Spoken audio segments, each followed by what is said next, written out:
Hello everybody, welcome to the Fiedler Audio live stream. We're back on schedule, we're on Tuesday evening, and here's Mr. Fiedler and a special guest, it's Suki. Mr. Fiedler is traveling right now. Have a look.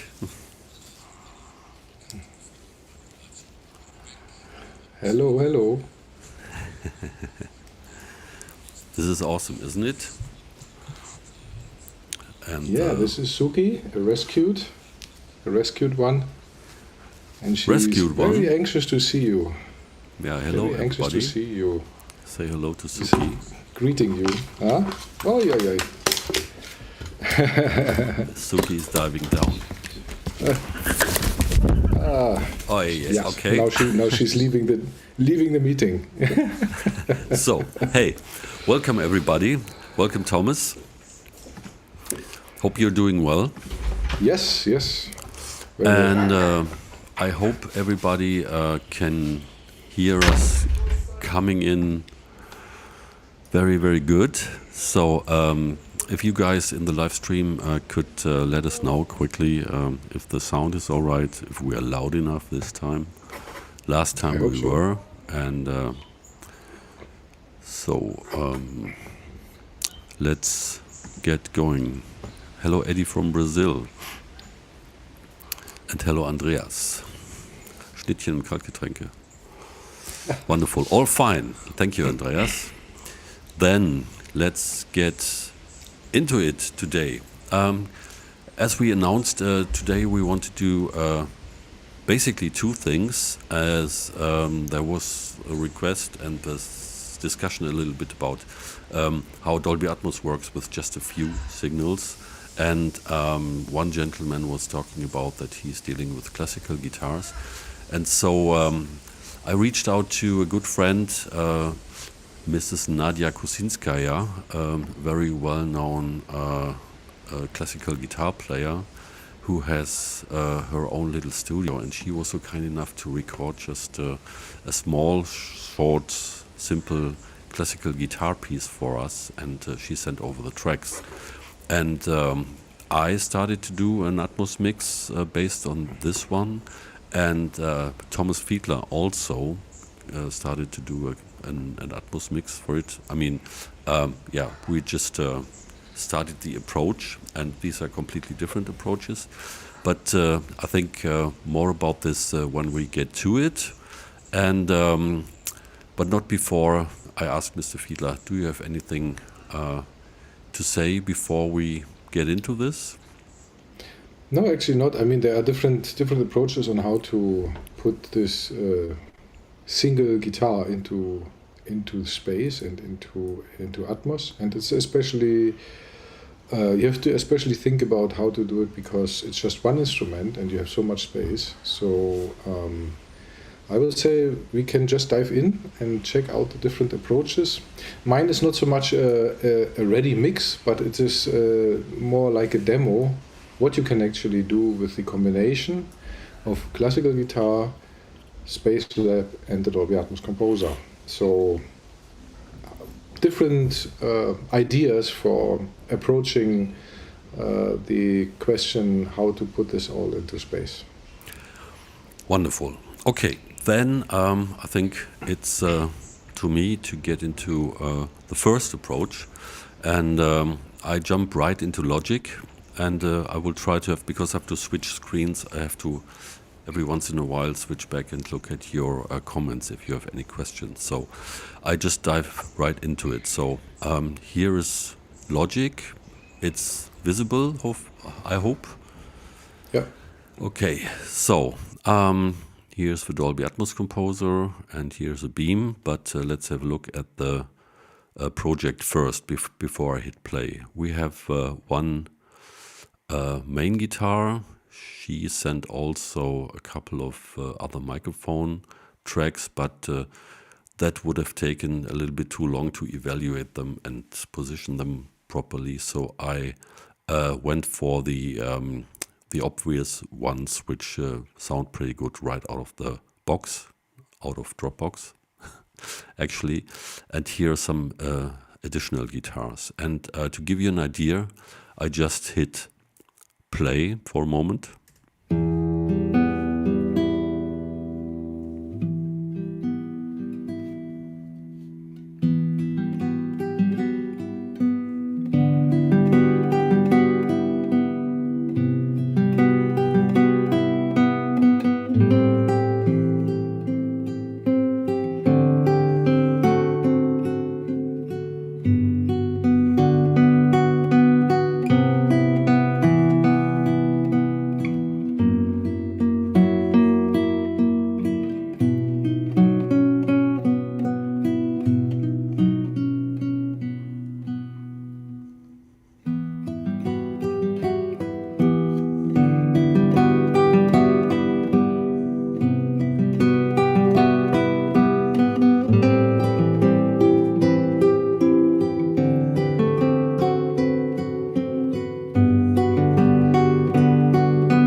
think this is a good moment to stop, and I quickly look at what you have to say. Nothing so far? Okay, then I just continue. I will walk you through this mix quickly. So, 2 guitar tracks, essentially. I mean, it's 3, but these were different performances. Treated as just 2 tracks.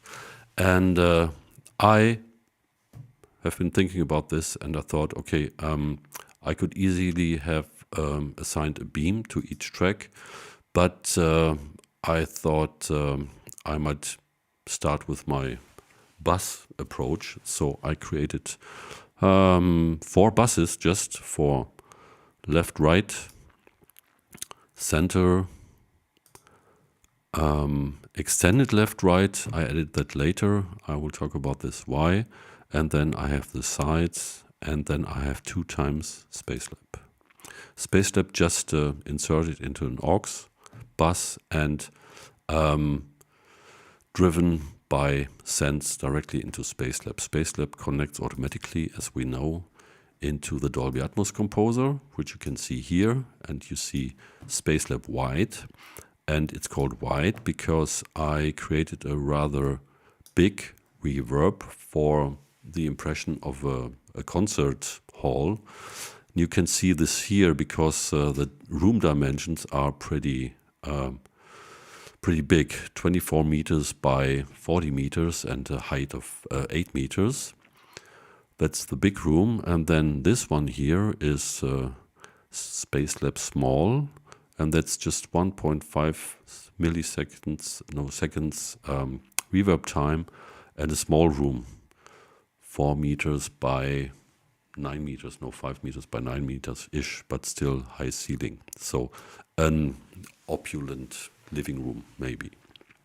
So, and I just have sent number 5 to Spacelab, as you can see, and the other one is the Spacelab small.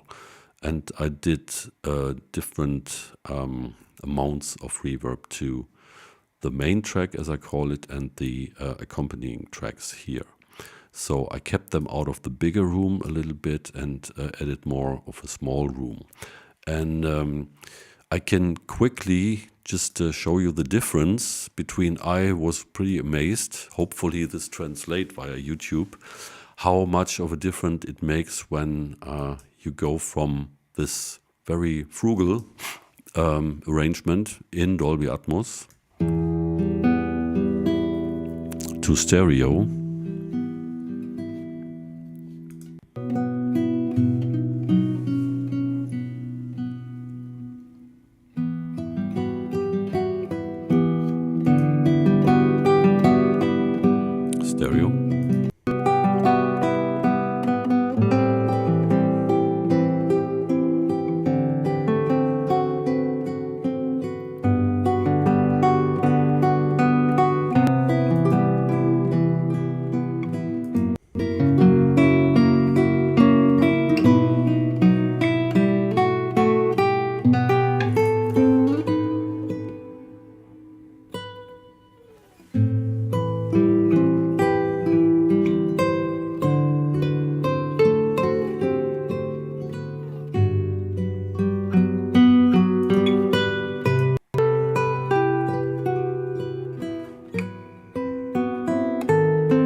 Listen to the reverb tail. It's pretty beautiful, and amazing is if you switch back to stereo, the situation we all know so well, and we have been already conditioned to the Atmos mix. I think you would agree that everything gets much bigger and more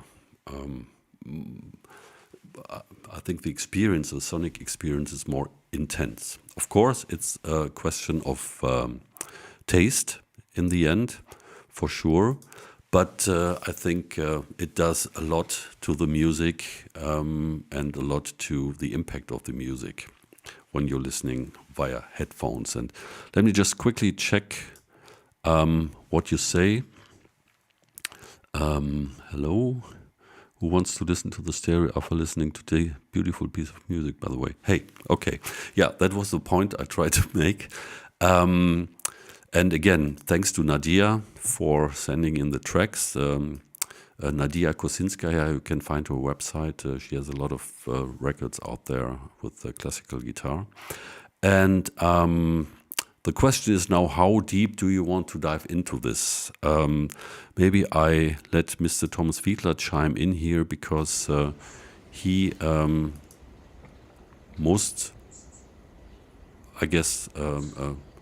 possibly you're listening for the first time to this one here, this mix. Do you have any questions or? Well, you sent me the session, so I actually based my rework on your session. Okay, so I personally don't have questions. Okay, so for you it's transparent what I did here, right? Yeah, I know the session. Yeah. Okay, okay. Yeah, I mean maybe you just hit play and didn't look into all the. I had a look.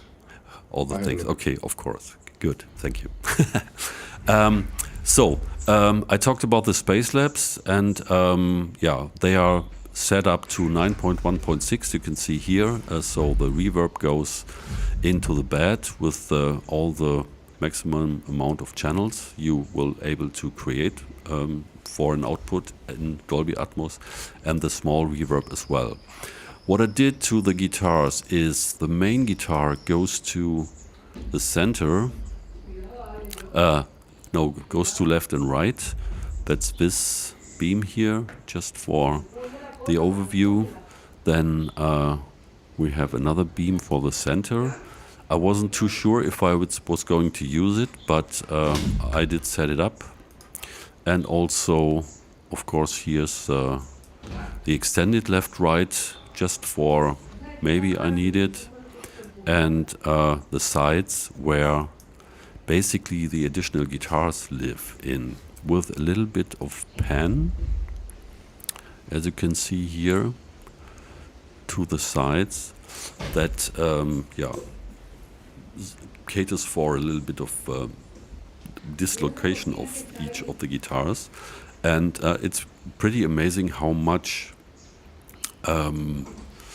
differentiation this produces. And then just to be able to play a little bit more around with it, I put in a gain plugin here with the balance set to more right for this extended, where it is, here it is, for the extended left and right channels. So that's basically about it, and this was done pretty quickly, I must say. I was so amazed how quickly I could get this sonic picture going. And what else is there? Okay, to complete the thing, I had switched off the master section for a moment to start with the unmastered signal, and I will slowly add the mastering. This is the mastering chain I created with 4 Gravitas MDS. This is going to be a soft taming of the dynamics.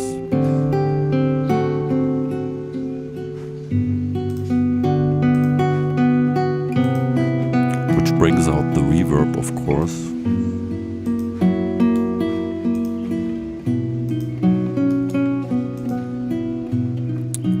This one would give you some very slightly well-seasoned, I hope so, mid-EQ.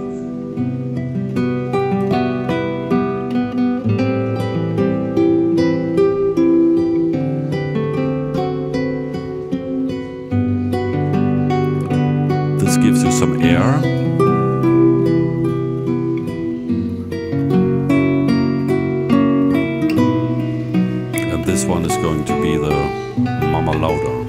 Make it louder.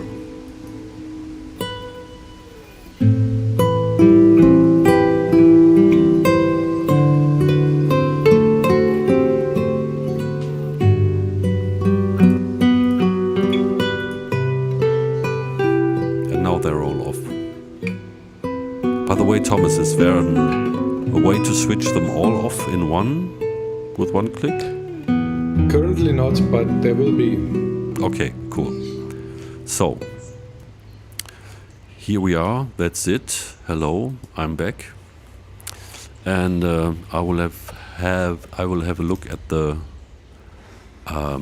comments. So, people, if you have some questions, please, now is the time. I can see the comment section now, and I'll be happy to explain more if you're interested.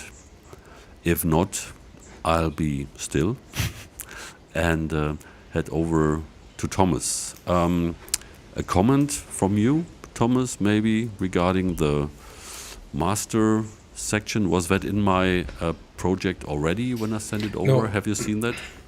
No, that wasn't there. Okay, so what do you say? Well, you can of course do some mastering, although I found the last one you activated a little bit over the top, because the classical guitar usually is a very dynamic, has a big dynamic range, Yeah. and so I wouldn't compress it so hard, but yeah, I mean it's a matter of taste in the end. Yes, of course, and I wouldn't do that for release indeed as well, because that's for, I don't know, if this piece would be played as background music, because then usually you don't have very use for a lot of dynamics, but this would not do the music any good, indeed. I totally agree. I just wanted to demonstrate what's possible, because yeah, it's just 2 tracks, and the room is full, and it's incredible how you can create a sonic impact with just a very few signals, and maybe it's even more intense and more it shows more of the room and the immersive aspect, as with the mix that has a lot of signals going. But that's of course a question to taste. So there is indeed a question. Can you show how you did the master EQ thing? Yes. I will get back to Logic then. Where is it? Here it is. Yeah, I misused, so to say, the filter, and because Gravitas has this filter here, so this instance of Gravitas just has a very limited frequency band that is going through, and with this mix control here, I just add this. Let me see if we can hear this. I can make it a little bit extreme.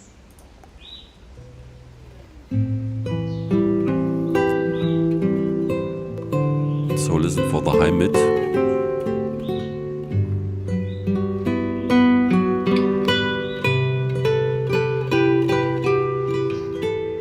That would be too much.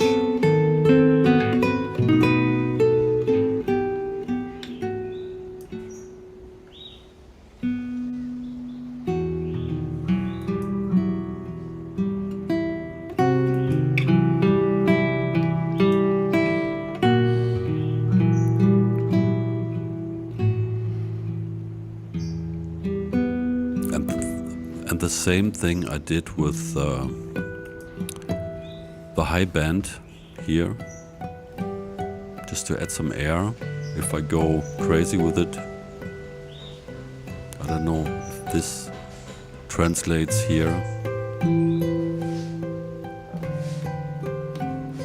because we also have the nature soundtrack out of Thomas's place.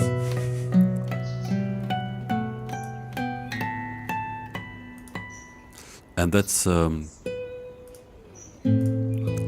pretty convenient and easy for the time being,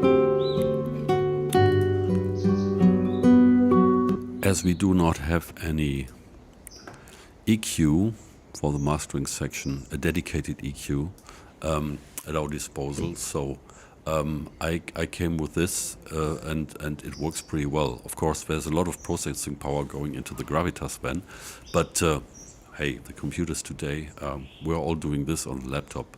Logic, all these plugins in real time, going into OBS, having Zoom for Mr. Fiedler going, and streaming all this in real time. So there's no problem at all. And if it's possible and it's there, if you want to, you can use it.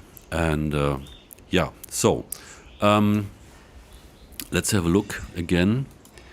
If there are some more questions, Andreas remembers how it's done. Mastering with a song with vocals, we can do that as well. We could have a look at that for the next stream, maybe. We will take this with us. Thank you. And now, there's another gentleman, Ironic.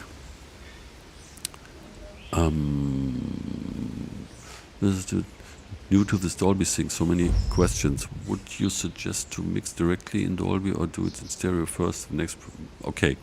Well, we had this. The question is if you should start a Dolby mix or if you should start with stereo. And I have an opinion regarding this, or a workflow, because the thing to do is, of course, you need a great stereo mix if you want to publish it and you want to go out there. And especially for Spotify, you need a stereo mix because there's no Dolby Atmos on Spotify. But then I think the beauty of the beauty of the Fiedler Dolby Atmos tools is that it's so easy because it works with any DAW in any situation, even for the DAWs that have the Atmos renderer built in. With the Fiedler tools, it's much easier to go from a stereo mix to the Atmos version of the mix, because you can just open your stereo mix and then save it as a second version and then start to insert some beams and keep your mixes with all your processing and all your EQs, even with the stock EQs. You don't need to have multi-channel stuff. And then you can assign the signals to, the virtual array of speakers. And if you want to be really lazy, then you put this little effort in to create a couple of buses where you insert the beam plugins with directing the individual buses to various speaker setups, and then you can just assign your former stereo tracks to these buses and the signal shows up in the speakers. We have a tutorial on this one. Reach out for this. Various tutorials. And yeah. So there's another question. What if we add an EQ before the Atmos Composer? So I can show you. You mean in the master section, which would be actually here? Of course, you can do that. Can you? No. You can, but it won't do anything. Right, it won't do anything. Because beams and Spacelab send their signal directly to the composer without going through the mixing engine of the DAW. And this makes it possible to use it on any DAW, even if it's not multi-channel capable or anything like that. Mm-hmm. So what you can do is you can insert EQs before the beams or before Spacelab.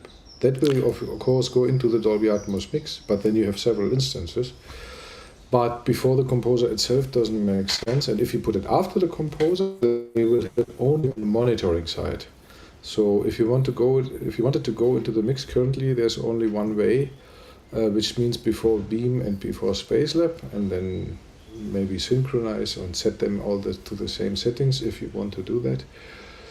But I can say as much that something is in the works to make life way more easy than doing it with a lot of different instances. Right. And so for the moment, for the time being, I did go away, sorry. I did put some linear EQs here from Logic before the beam to make sure if I dial in, which I didn't, the signal into the extended left-right here or into the sides, that I take a little bit of the low end out of the equation. So that's the setting I have here. We could have a look at this or just listen to this, but I think that's pretty obvious what this will do. And yeah, there's a lot of discussion if one signal should appear in various speakers. It depends. You can do it. If Apple and Universal say don't, you can listen, but you don't have to. That's what we found out. And so it is like this. Okay, we're back. I'll take another look at the... okay. Is there a reason you didn't just use the Spacelab beam instead of the Dolby Atmos Composer beam? That's something for Thomas to answer in total, but I can say so much because I just want to have a send possibility from each of the channels, because basically I started with a stereo mix without changing my project to multi-channel. I just can send the individual signals into Spacelab via the bus, and then Spacelab has opened up in the Atmos Composer automatically and takes care of the 9.1.6 reverb. Of course, you could do that with the Spacelab beam, but that's a completely different game, a different spiel. And that might be a nice segue. Yes. Over to Mr. Thomas Fiedler, because he had a look at the tracks and gave it a go with basically exclusively the Spacelab architecture to do positioning in the room, and had a different approach. So, I need to grant access to the screen sharing. I see it, Thomas. Where's my mouse? Ah, there it is. The cat has eaten it. I agree. So thank you. And you should be able to do that now. So yeah. If there's nothing, okay, no additional questions. So let's head over to Thomas and his project and have a look at what he did there with Spacelab. Yeah. Okay, so let's go over to Logic. You should see Logic right now. Yes. Do you? Great. Yeah, since the question came up about Spacelab Beam, this is exactly what I did. I basically took Tom's session and reduced it to just 2 tracks, the main track and the additional parts Nadia played. And I put one Spacelab beam on each. This one is the Spacelab beam, which basically just sends audio into Spacelab. In Spacelab, it arrives on 2 different sources with 1 object each. You can see them. The main track is orange. The additional track is in green. And what is really interesting also is that I have switched them both to objects. I mean, you can do as you like, but if you're panning around things in space continuously, especially on headphones, it's really recommended to make them dynamic objects, which can be done in the Dolby Atmos Composer. Here we have I just have one instance of Spacelab. You can see it's still called Spacelab White from Tom's project. And both of the incoming sources have been converted to objects by switching the objects button on. So the reverb portion of everything will go to the composite, to the 916 composite, and here you can see that we have 2 additional objects. 17 is reflection edge and the other is the additional track. And going back to Spacelab, what's really interesting is now I can do all the panning in Spacelab as you can select what I want to push around here in Spacelab. This is the 3D view. You can see the room. I changed the room a little bit. It's like more like a bigger club now. It's not a large concert hall. It's a bigger club. And I can just grab them and pull them around. Just let me put them, get to the beginning of the track and play back. And you will hear the music, and then I will show you something very special, a very special feature of Spacelab.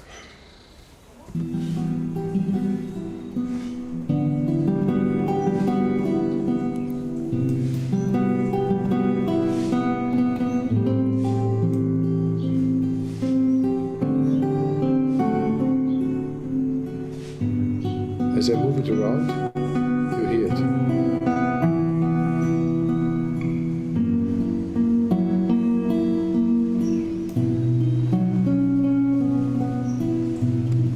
So the panning can easily be heard. So you can hear the panning, you can also hear the reverb coming out. But Spacelab has some very nice features on the object rendering page.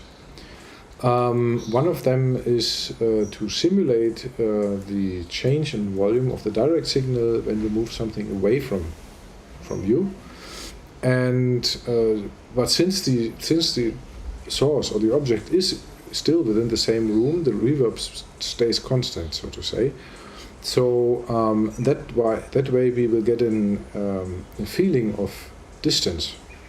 So I will play back the music and move the sources back into the room.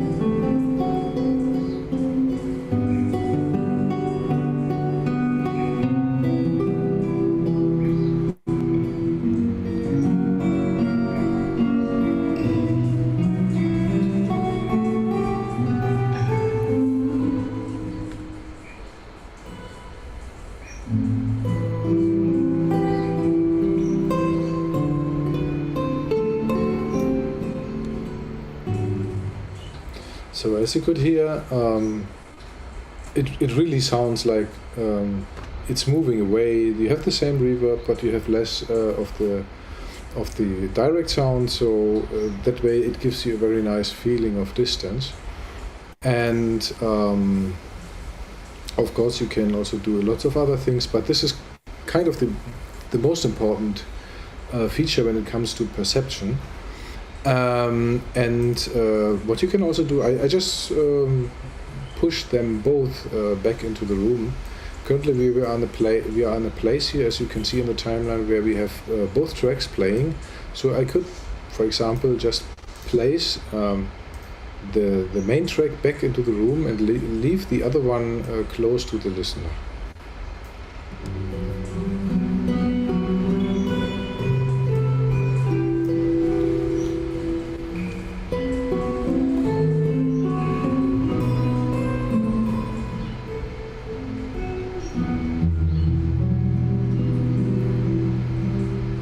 So as you can hear, one is close, one is far away.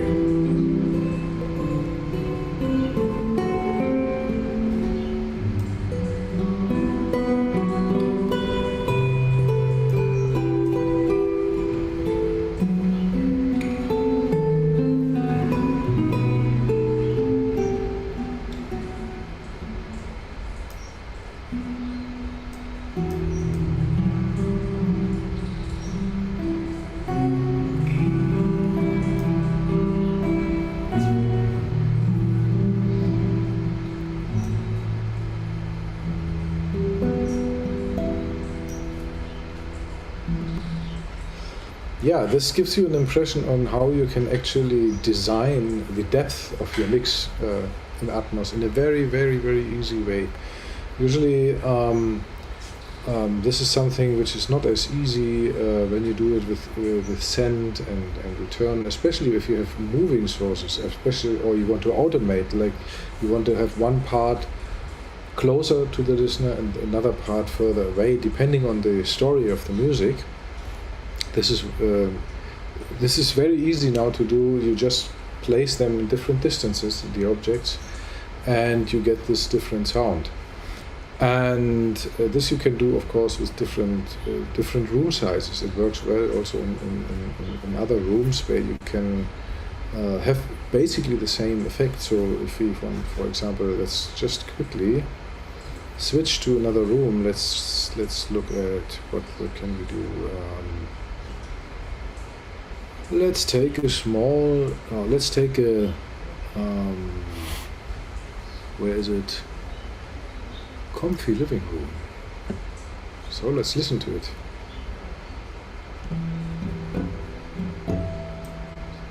Very close. We have to go to the beginning.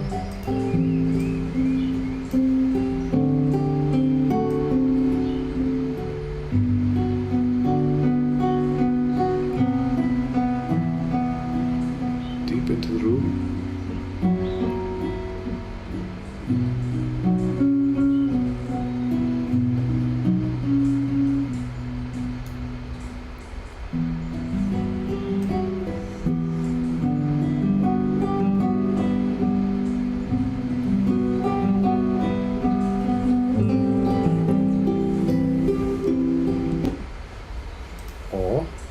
Something bigger.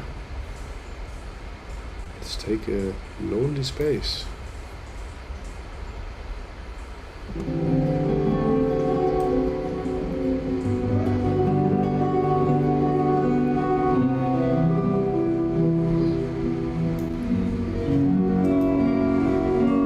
Let's take down pre-delay.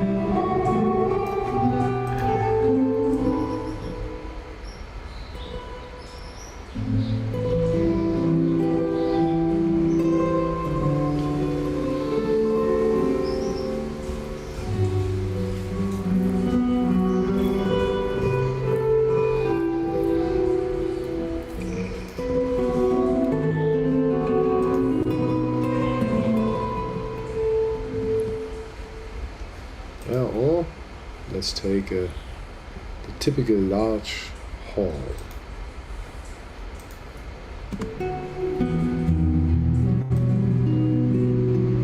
There things get really huge.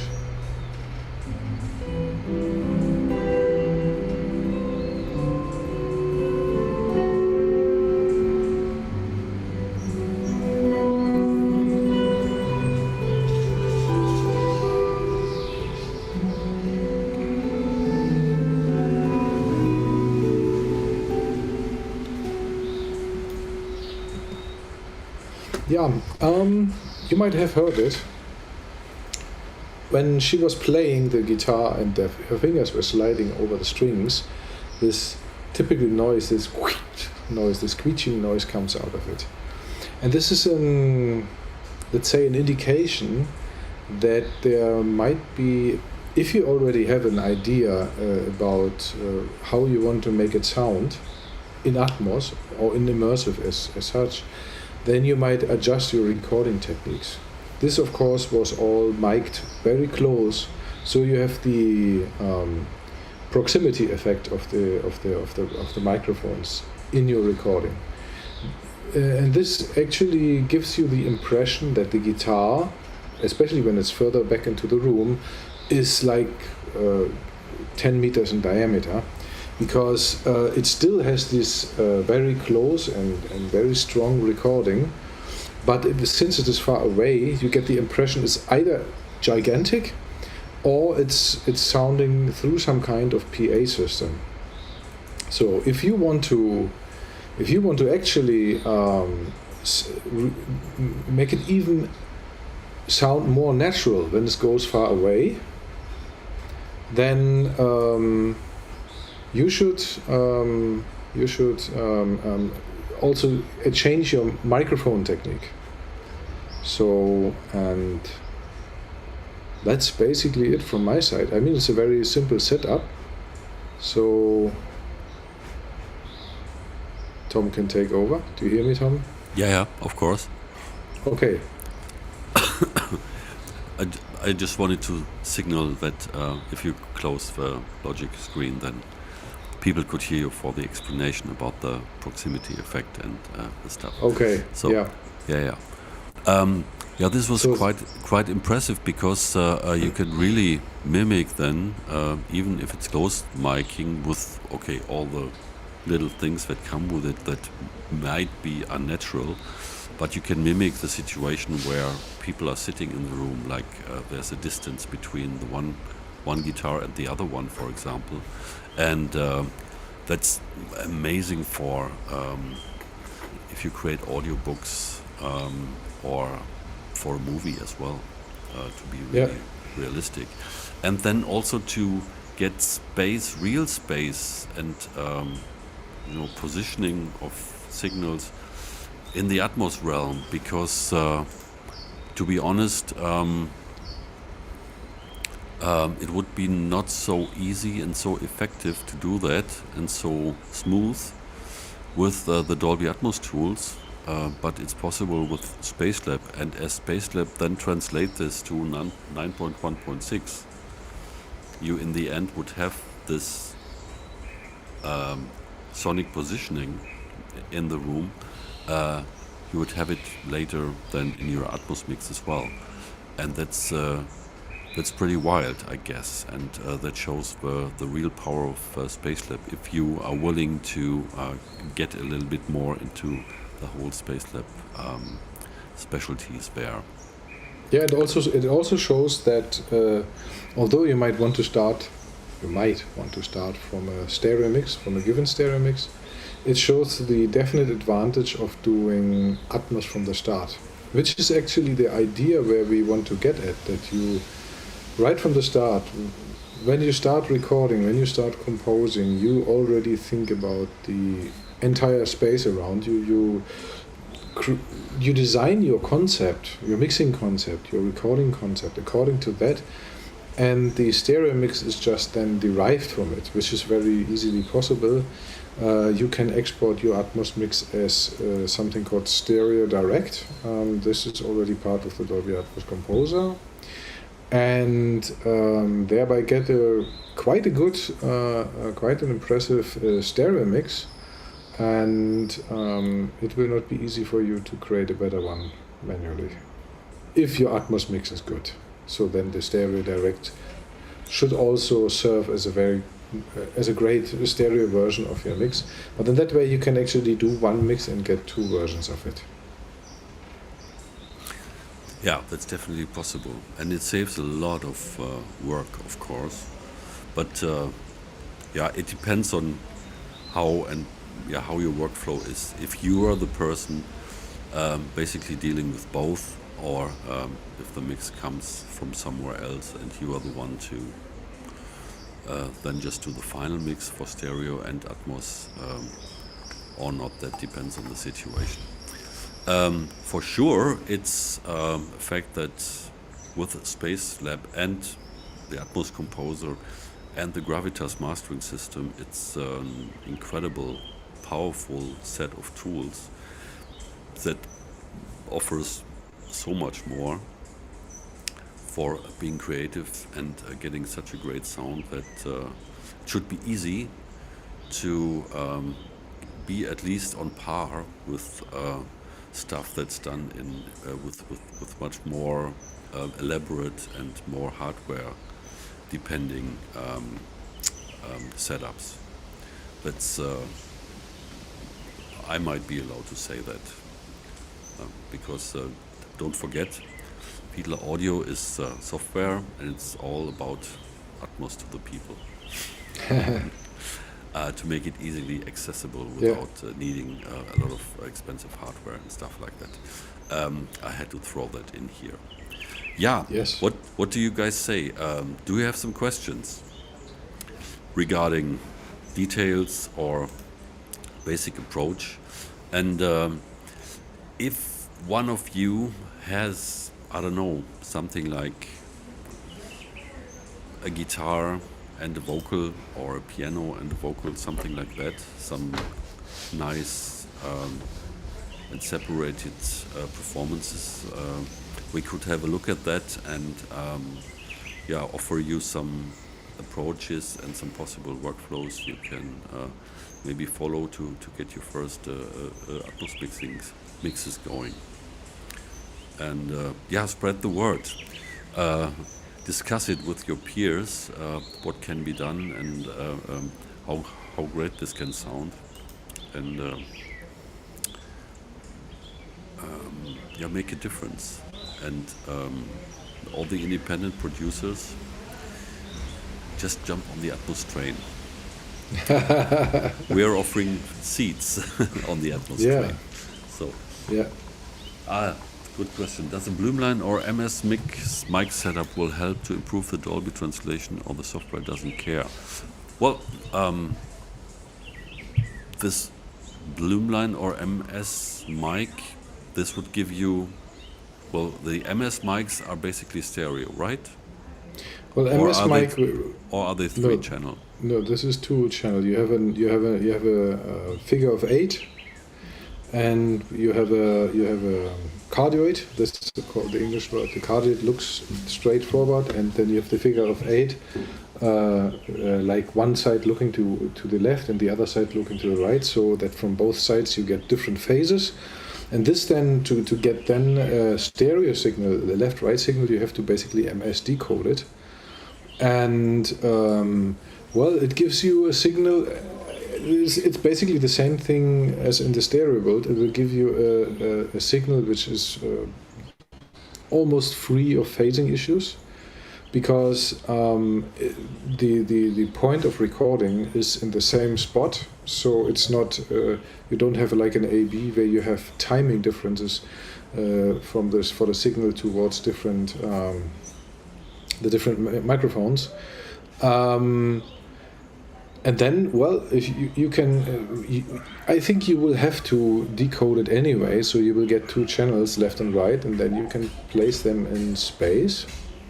It will be good, especially when you plan to pan them around between speakers, if you want to really use them for free movements, because you will not have any phasing issues. For example, if you have an A/B, and both of these signals appear at some point on the same speaker, you will have a phasing issue, because the timing on both channels is different for the signal which is coming from somewhere inside your room. So it might be a problem, but if you have an A/B because you like the bigger sound and the better listening experience of an A/B, and you put them apart enough, far apart enough, then you also shouldn't have a problem on most setups.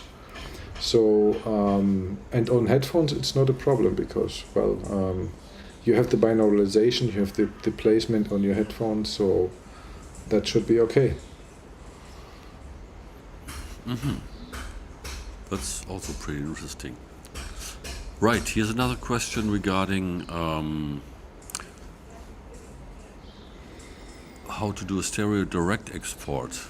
Let's have a look. That's pretty easy, I guess, because here in the Dolby Atmos composer, you just go to options, and I hope the speaker. You can you select the speaker format. There, one more up. You can do. Below the ADM button. Mm-hmm. There you can select. Click there, and then. Oh, this is the headphone, right? No, okay, on the right side. No, that's okay, yeah, I export can see renderer. Export renderer output speakers. It says. Yeah. Okay, that's okay. So you select if you want to have simple single files or one composite file, then you can just say stereo direct. Right, and then just export, and there then then you can just export. If you want to have it this way, or you can do the same if you have something which is already an ADM file.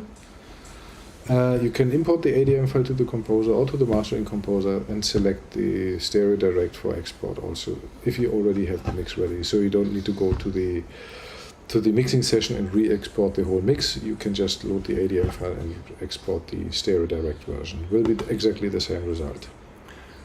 Yeah, and also you could season to taste the ADM file with the Gravitas mastering a little bit and then do the stereo direct, so that you could even have it a little bit more polished, if you want to, in a different way as the pure ADM file was. That's also possible with the mastering console, by the way. Am I right? Exactly. Yeah. Okay, cool. Yeah, please. No, you can do it. I mean, I'm more from the user perspective. I'm not so deep into all the details, but Thomas knows. Wonderful, cool. So let's have another look. Crystal clear, thanks. And what about the Bloom line? The Bloom line is with multiple mics, right? Or not as well? Let me see. I know a guy. It's 2 figures of 8, as I can see. So I think you just have to try it out if it actually makes sense. It will be a left-right thing,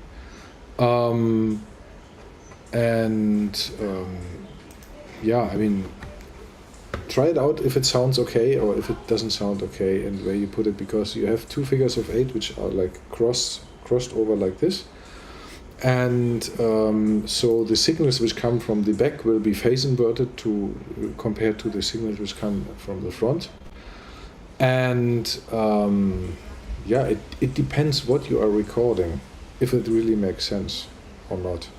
So it will mostly behave like a stereo recording, and then you have to try out how it behaves when you put it in different, if you put it further away, these 2 channels, or if you put them more narrow inside the Atmos realm, so to say.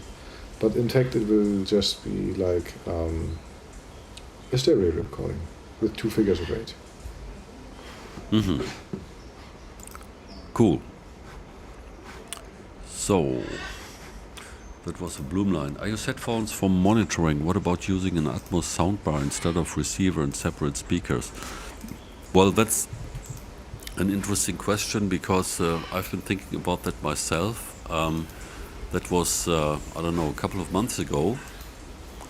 And I tried to find a solution to monitor through a soundbar, but I realized that the whole situation from, how would you call it, a true, pure, real Atmos situation to what's actually coming out of the speakers is a completely different situation, and I found out it's a pretty unclear situation. Technically, Thomas can say a lot about that, and the challenge is also how to connect the soundbar to your DAW with a proper result, because usually the soundbars get their signals via HDMI. That could be possible if this HDMI is shown as an audio interface. Let's have a look at the composer for this one. Here's the composer. And Thomas, please correct me if I say something totally stupid, because here in the monitoring, of course, you can... No, they're not. You have to look in the external output. You have to look into the external output if you have something HDMI coming up there. Yeah, so I have nothing connected in terms of HDMI. Though, I do have... It might show up when you have something connected. Yeah, so it shows the Panasonic TV, which is the big screen I'm using for the Zoom image grabbing of Thomas Fiedler as he's coming in via Zoom to us. So this is connected via HDMI, and it also shows the audio capability. And I don't want to click right now because I don't want to mess up the audio for the moment here. But basically, in theory, you could then send, I think it would be anyways only 5.1. Is that correct, Thomas? I think so, 5.1 or 7.1, depending on the system. Yeah, because soundbars, I guess. I mean, I think it's a fun thing because you can use it, but it's not really a viable monitoring solution. The most important monitoring way is still and will still be headphones, because headphones is the way most people listen to anything in Atmos, especially music. And well, when it comes to movies and such thing, you should listen to or monitor on a system on which the movies are listened to, and that would be speakers in the mixing studio, which is somehow mimicking a cinema or something like that. Of course, you can listen to it on head bars, sound bars, just to make sure it's not completely fucked up. But you should be very skeptical, and you should know your sound bar very well. That means you should have listened to a lot of music where you know it is sounding good on headphones, it is sounding good on dedicated speaker systems, and then you listen to it on your sound bar, so that you basically know your monitoring equipment and you know how things have to sound, and then only you can actually make some mixing decisions or some correction decision in case of. But so the differences between the sound bars and their capability of Atmos reproduction is vast. I mean, some are really good, some are really bad, and then it also all depends on the room where you have it and how well is it treated, if the room is treated at all, and if it is treated, how it is treated, and how good the measurement is, how good the measurement was done by the user of the soundbar. So there are many factors which come into play. So I would take that what comes out of a soundbar with a grain of salt. Yeah, that's for sure. And also, I would say if you can connect your soundbar in a way that you have access to the individual channels of the soundbar, then you are at least theoretically in the position to then try what's coming out of the soundbar. But to be honest, from my experience, which is not must not be true, but in my experience, this is the biggest challenge. I spent, I think, one day nearly 3 hours at a very high-end hi-fi store in Hamburg, Germany, and we haven't heard anything Atmos during that 3 hours, trying to connect either the computer directly to some of the Atmos solutions, the integrated Atmos solutions, and or just creating an MP4 file and taking a USB stick and sending it over. Usually the companies build something in between that makes the direct access to the individual channels quite a challenge.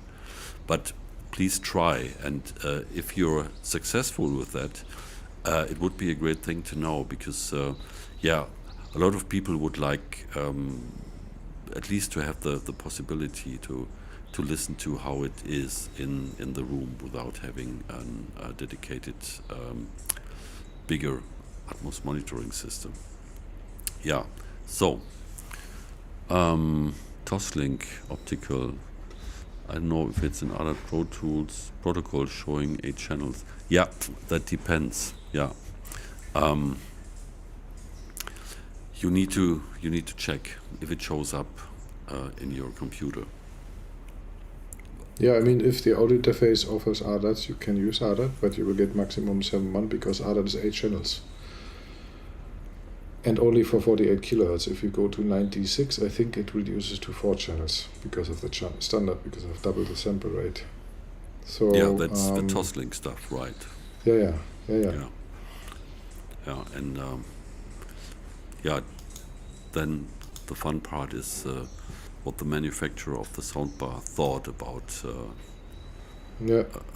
people accessing the individual channels and bypassing their DSP. Yeah, I mean, one also has to know that if you send a 5.1 or 7.1 signal over to your soundbar,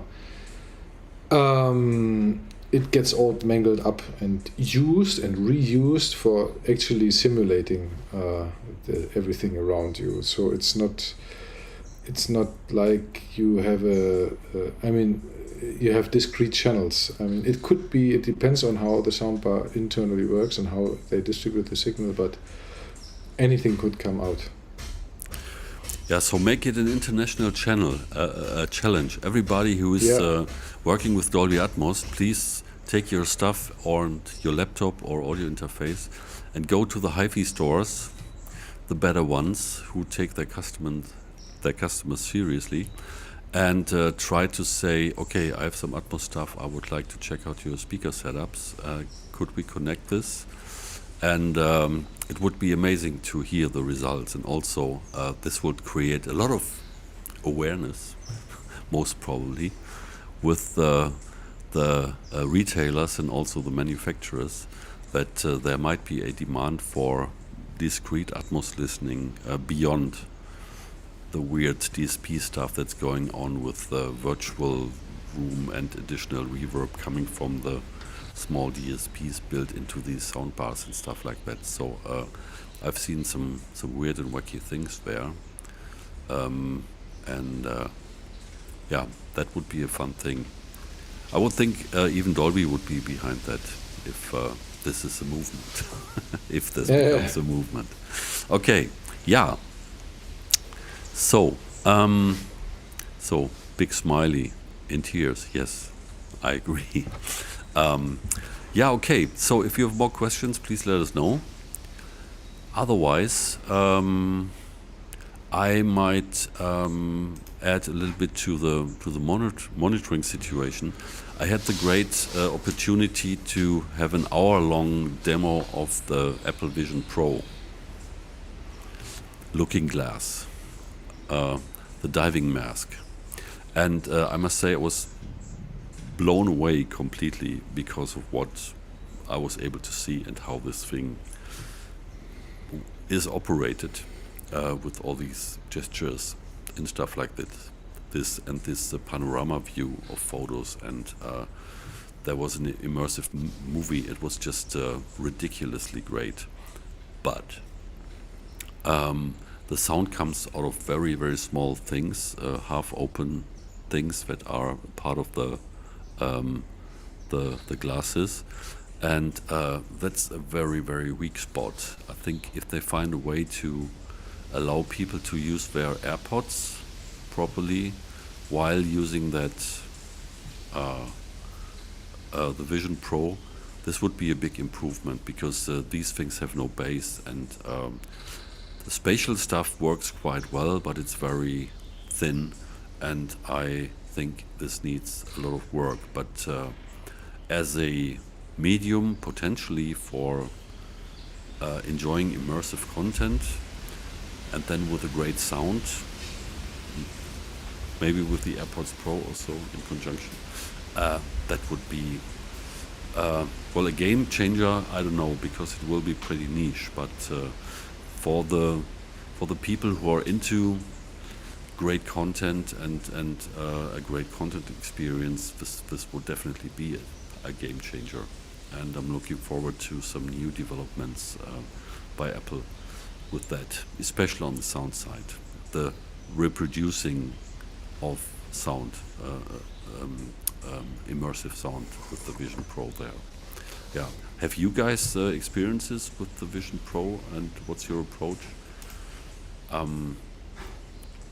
Because otherwise, if you're watching movies and TV series on the iPad or on the MacBook or any computer, and you have headphones on, it's also pretty amazing already what they do with the binaural sound there with Apple TV and stuff like that. So that's definitely also a playing field for the music, and very rarely the music is mixed in Atmos in these productions, which come basically as Dolby Atmos products over to the viewer, to the customer.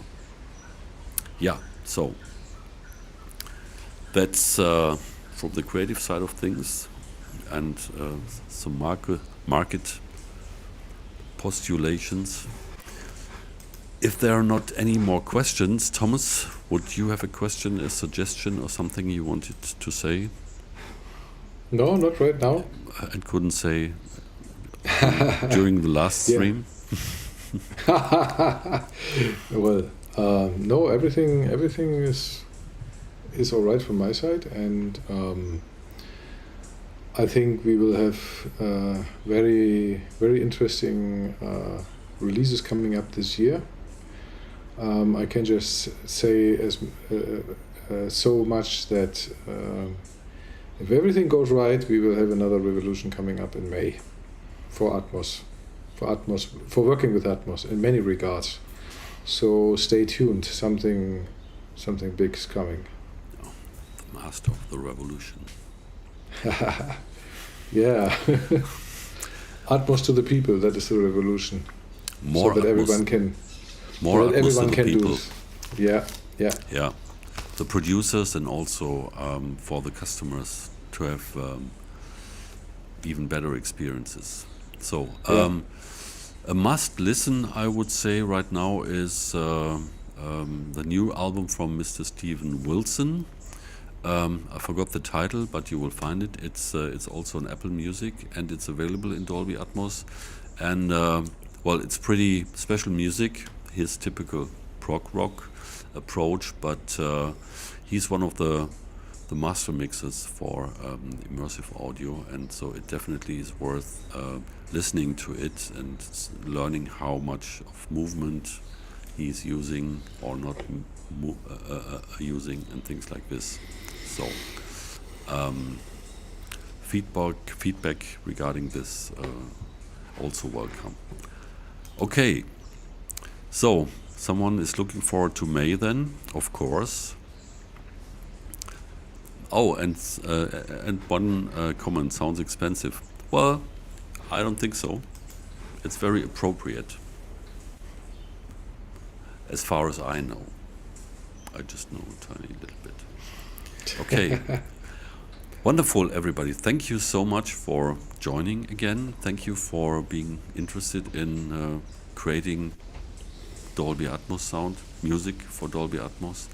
And yeah, let us know what you want to know. We're happy to prepare some stuff for the next session in 2 weeks.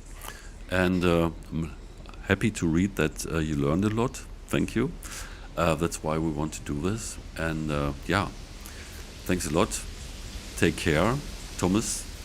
Thank you so much for taking care from on the road to chime in. Regards to Suki. Yeah. And see you soon. Next time. Yeah. Watch out on the YouTube channel, Facebook and Instagram, and also watch out if there are sales going on right Newsletter. now or coming Newsletter. up. Join the newsletter. Then you will be informed also about the new stuff. And take care, everybody. Bye-bye. Bye.